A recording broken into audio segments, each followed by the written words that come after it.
Halo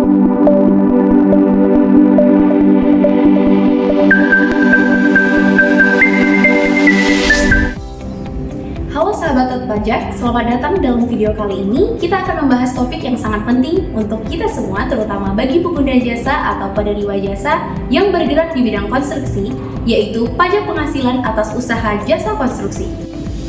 Di era modern saat ini, bidang jasa konstruksi memegang peranan penting dalam mewujudkan sarana dan prasarana aktivitas sosial ekonomi kemasyarakatan guna menunjang tercapainya tujuan pembangunan nasional.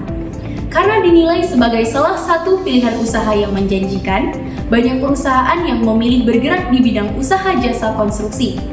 Penghasilan atas jasa konstruksi merupakan salah satu objek yang dikenakan pajak penghasilan secara final atau PPh Pasal 4 Ayat 2.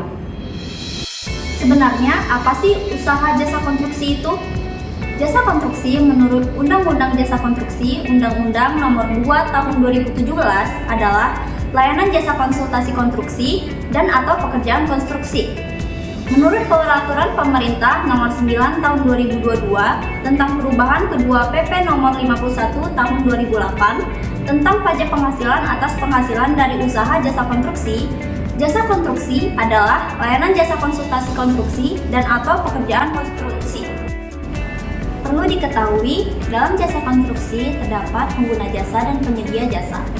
Pengguna jasa konstruksi ini ialah pemilik atau pemberi pekerjaan yang menggunakan layanan jasa konstruksi. Sedangkan penyedia jasa ialah pemberi layanan jasa konstruksi.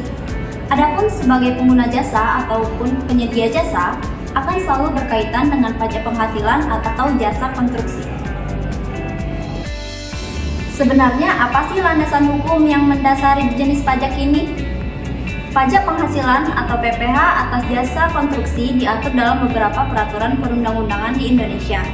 Dasar hukum perhitungan pajak jasa konstruksi mencakup: yang pertama, Pasal 4 Ayat 2 Undang-Undang Nomor 36 Tahun 2008 tentang pajak penghasilan. Yang kedua, Peraturan Pemerintah Nomor 51 Tahun 2008 yang telah diubah dengan Peraturan Pemerintah Nomor 40 Tahun 2009 tentang pajak penghasilan atas penghasilan dari usaha jasa konstruksi.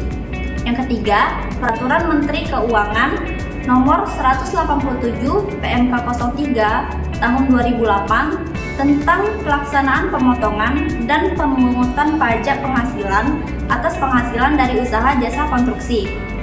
Dan yang terakhir, Peraturan Pemerintah Nomor 9 Tahun 2022 tentang perubahan kedua atas Peraturan Pemerintah Nomor 51 Tahun 2008 tentang pajak penghasilan atas penghasilan dari usaha jasa konstruksi. Subjek pajak penghasilan atas usaha jasa konstruksi.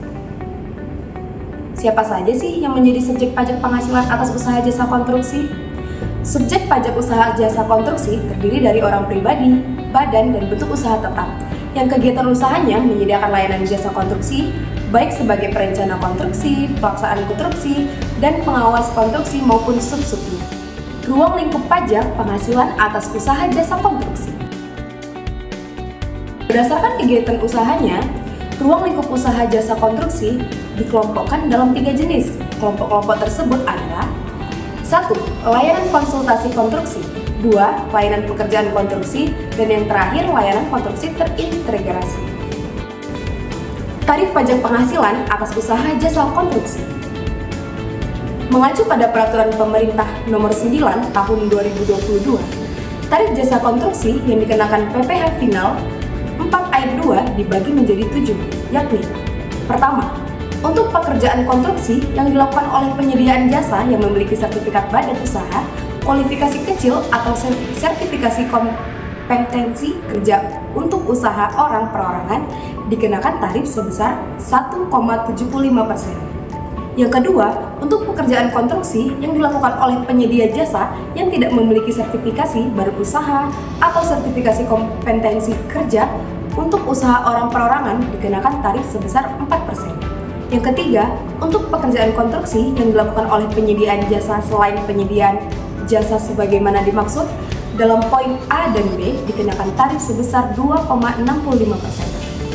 Untuk pekerjaan konstruksi terintegrasi yang dilakukan oleh penyediaan jasa yang memiliki sertifikasi badan usaha dikenakan tarif sebesar 2,65%. Yang kelima, untuk pekerjaan konstruksi terintegrasi yang dilakukan oleh penyedia jasa yang tidak memiliki sertifikat badan usaha dikenakan tarif sebesar 4%. Yang keenam, untuk jasa konsultasi konstruksi yang dilakukan oleh penyedia jasa yang memiliki sertifikat badan usaha atau sertifikat kompetensi kerja untuk usaha orang perseorangan dikenakan tarif sebesar 3,5%. Yang ketujuh, untuk jasa konsultasi konstruksi yang dilakukan oleh penyedia jasa yang tidak memiliki sertifikat badan usaha atau sertifikat kompetensi kerja untuk usaha orang perseorangan dikenakan tarif sebesar 6%.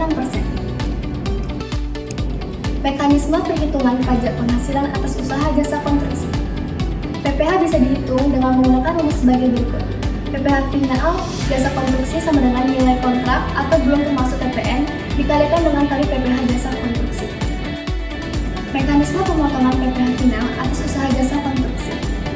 PPh final jasa konstruksi dipotong oleh pengguna jasa pada saat pembayaran dalam hal pengguna jasa merupakan pemotong pajak. Namun, jika pihak tersebut bukan merupakan pihak yang bertindak sebagai pemotong pajak, pajak disetor sendiri oleh penyedia jasa dalam hal pengguna jasa bukan merupakan pemotong pajak. Mekanisme penyetoran PPh final atas usaha jasa konstruksi.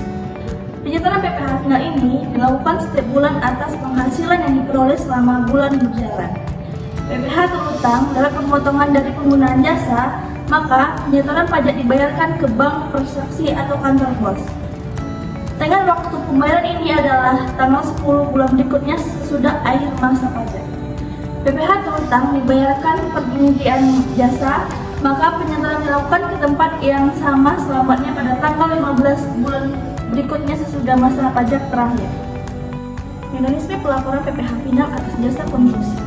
Wajib pajak diharuskan untuk memberitahukan laporan pemotong dan atau penyetoran pajak tersebut dengan menyampaikan SPT masa PPh pasal 4 ayat 2 yang mencantumkan jumlah penghasilan bruto dan PPh final yang telah dibayar ke KPP atau KP2KP.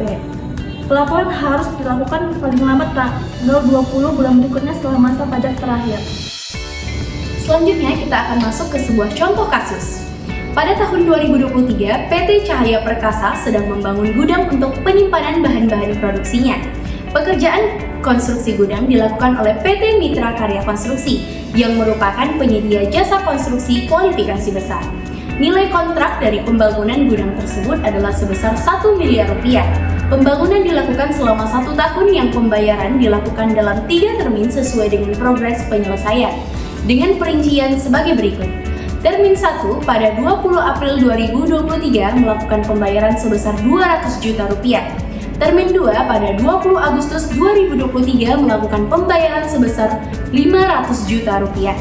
Dan termin ketiga pada 20 Desember 2023 melakukan pembayaran sebesar 300 juta rupiah. PT Mitra Karya Konstruksi termasuk dalam penyedia pekerjaan konstruksi kualifikasi besar, sehingga tarif yang berlaku sesuai dengan Peraturan Pemerintah Nomor 9 Tahun 2022 adalah sebesar 2,65%. Pajak yang terutang dihitung berdasarkan jumlah pembayaran. Dari transaksi tersebut, PT Cahaya Perkasa harus melakukan pemotongan PPh final sebagai berikut. Termin 1 pada 20 April 2023 dengan dasar pengenaan pajak sebesar 200 juta rupiah dengan tarif yang dikenakan sebesar 2,65%, PPh final yang terutang sebesar 5.300.000 rupiah. Selanjutnya pada termin kedua pada 20 Agustus 2023 dengan dasar pengenaan pajak sebesar 500 juta rupiah dengan tarif sebesar 2,65%, PPh final yang terutang sebesar 13.250.000 rupiah. Yang terakhir, pada termin ketiga, pada 20 Desember 2023 dengan dasar pengenaan pajak sebesar 300 juta rupiah dengan tarif sebesar 2,65%, PPh final yang terutang sebesar 7.950.000 rupiah. Jadi, pajak penghasilan atas jasa konstruksi yang harus disetorkan oleh PT Cahaya Perkasa adalah sebesar Rp26.500.000. Pajak tersebut harus dibayarkan dan dilaporkan dalam masa pajak yang sama, yaitu maksimal 30 hari setelah pelunasan pembayaran. PT Cahaya Perkasa harus menyetorkan PPh paling lama tanggal 10 bulan berikutnya dan melaporkan SPT masa paling lama tanggal 20 bulan berikutnya.